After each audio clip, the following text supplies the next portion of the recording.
Porque no hay primera sin segunda, y tú también lo pediste.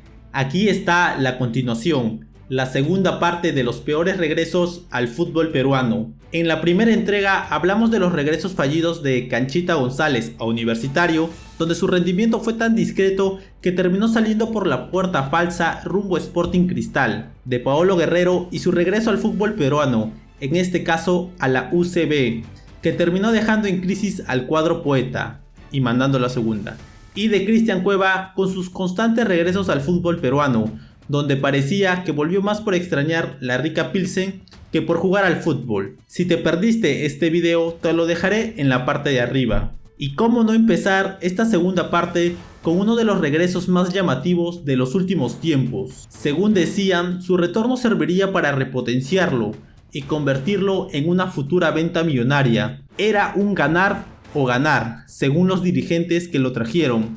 ¿De quién hablamos? De nada más y nada menos que Beto Cyborg da Silva, un jugador que viste como crack, tiene look de crack y que si lo ves en la calle podrías jurar que es un fuera de serie con el balón, pero lamentablemente su historia en el fútbol no tuvo el final esperado, quizás en otra vida. Beto da Silva irrumpió en la liga peruana en el año 2013, debutando a una edad temprana, con apenas 16 años, toda una guaguita en el mundo del fútbol profesional. Sin embargo, su estreno no fue el más auspicioso, ya que en tan solo 30 minutos sufrió una lesión muscular. ¿Fue esto un presagio de lo que sería su carrera o simplemente una desafortunada coincidencia? Nunca lo sabremos. Para el 2014 comenzó a sumar más minutos y logró marcar sus dos primeros goles como profesional. Sin embargo, el verdadero destello de su talento llegaría en 2015, cuando en apenas 16 encuentros anotó 6 goles. ¿Y qué goles? Cada uno de ellos mostraba destellos de calidad, desde la velocidad y potencia que exhibió contra Huancayo,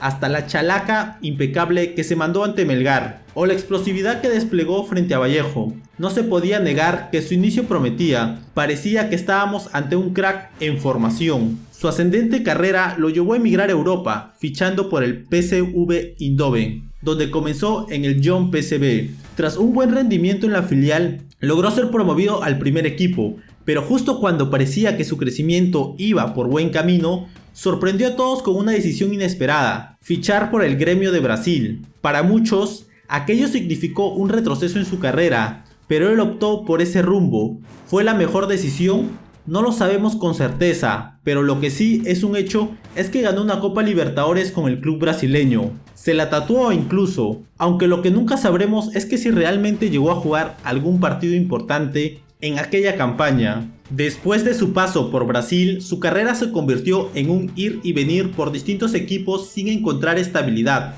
Pasó por Argentinos Juniors, Lobos Buap de México y Deportivo La Coruña. Este último fichaje rodeado de misterio, pues su propio entrenador admitió que nunca lo pidió.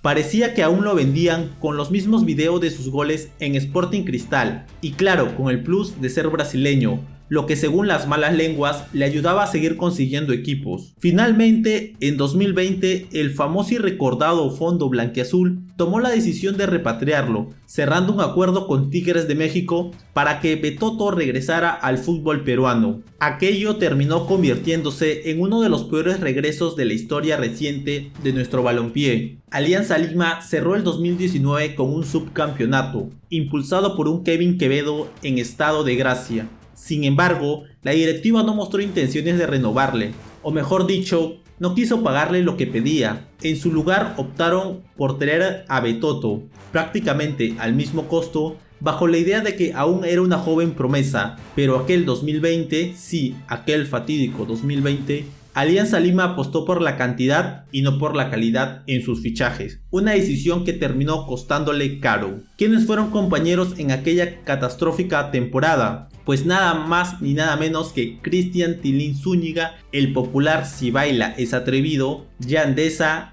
Joaicinho Arroe, Alexi Gómez, Alberto Rodríguez, Leao Butrón, entre otros. Los íntimos iniciaron el año con la ilusión de formar un equipo competitivo para pelear la Copa Libertadores, pero la realidad fue otra. Terminaron luchando por la permanencia y al final, aunque se mantuvieron en primera gracias al reglamento y al fallo del TAS, todos sabemos que futbolísticamente se fueron a la Liga 2. Uno de los rostros más representativos de ese descenso fue precisamente Beto da Silva.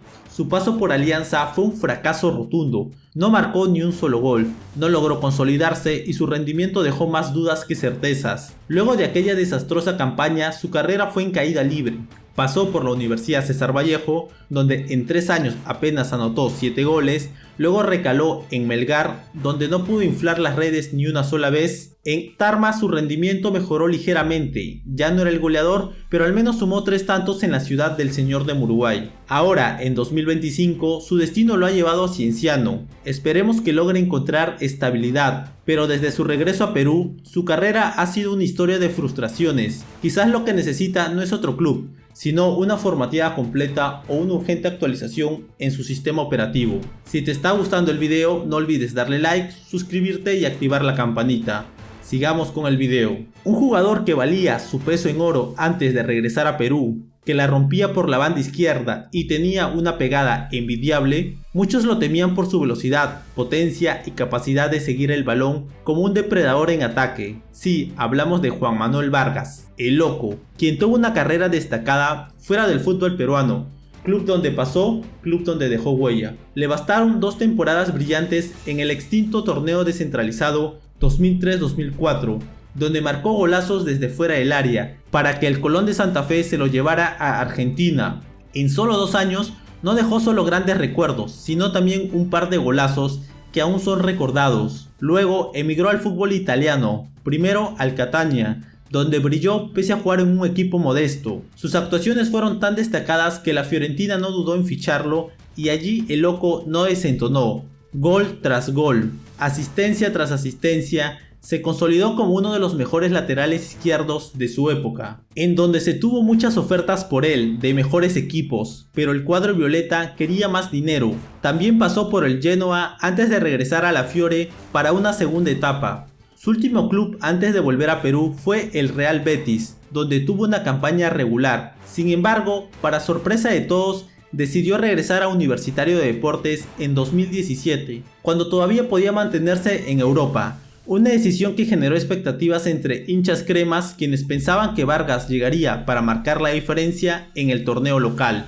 nada más alejado de la realidad. Su presentación en la noche crema fue a lo grande, con la hinchada ilusionada por su retorno, pero lo que vendría después nadie lo vaticinaba. En sus primeros partidos aún mostró destellos de calidad, pero con el paso de las semanas se le veía más pesado, menos comprometido y con poco ritmo. La hinchada comenzó a impacientarse y su sobrepeso se volvió un tema de debate. En 2017 disputó 26 partidos y anotó 4 goles, incluso probándose en distintas posiciones. Pero el año que selló su declive fue el 2018. Tras un fuerte cruce con el entrenador Nicolás Córdoba, Vargas dejó de ser convocado y sin más se retiró del fútbol sin pena ni gloria en el club de sus amores, o quizás el fútbol lo retiró a él. Un regreso que prometía mucho, que debía marcar la diferencia, terminó siendo uno de los peores regresos en la historia del fútbol peruano. Hasta el día de hoy, la hinchada merengue se mantiene dividida sobre su legado. ¿Merece un partido de despedida o es mejor dejar las cosas como están?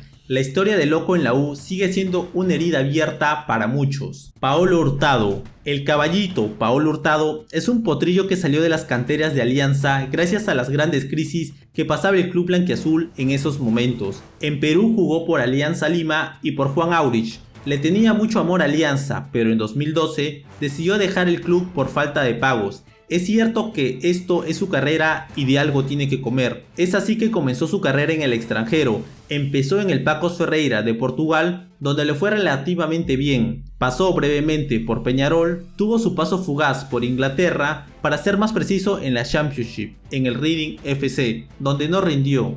Volvió a Portugal, donde parecía que era su lugar en el mundo, en esta ocasión en el Vitória Guimarães, en donde volvió a tener continuidad y volvió a brillar. Los caminos le hicieron mudarse a Turquía, donde no trascendió. Esto fue luego del Mundial de Rusia 2018. Todos recordamos aquel gol de Hurtado contra Ecuador, donde más de uno gritó a todo pulmón. para marcar el 2-0 y darnos en ese momento el batacazo para clasificar al Mundial. Ya luego pasaría de forma intrascendente por Bulgaria y Chile antes de volver a la liga local. ¿Y qué equipo lo repatrió? Sí, otra vez Alianza Lima. Parece que Alianza tiene esa necesidad de traer jugadores peruanos al fútbol peruano. Betoto, Cristian Benavente, este año Trauco y más. Paolo Hurtado llegaría el 2022 a Alianza Lima para marcar la diferencia, ya que no estaba teniendo la continuidad que esperaba. Pero todos se sorprenderían del nivel que mostraba Paolo Hurtado, no por lo bueno, sino por lo malísimo. Es cierto que en la selección era muy regular e intrascendente, pero incluso Andy Polo con un nivel similar en la selección,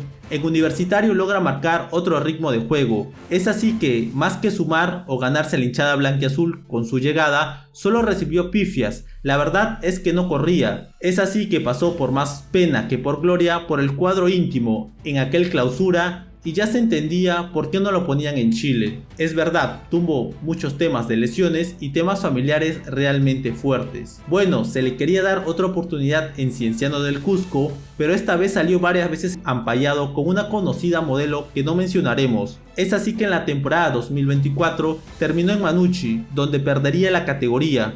Actualmente jugará en la Liga 2 con el Comerciantes Fútbol Club. Y bueno, eso fue todo el video de hoy. Esto es Rubén Podcast. No olvides darle like, suscribirte y activar la campanita. También deja un comentario de qué otro regreso pésimo hubo en el fútbol peruano.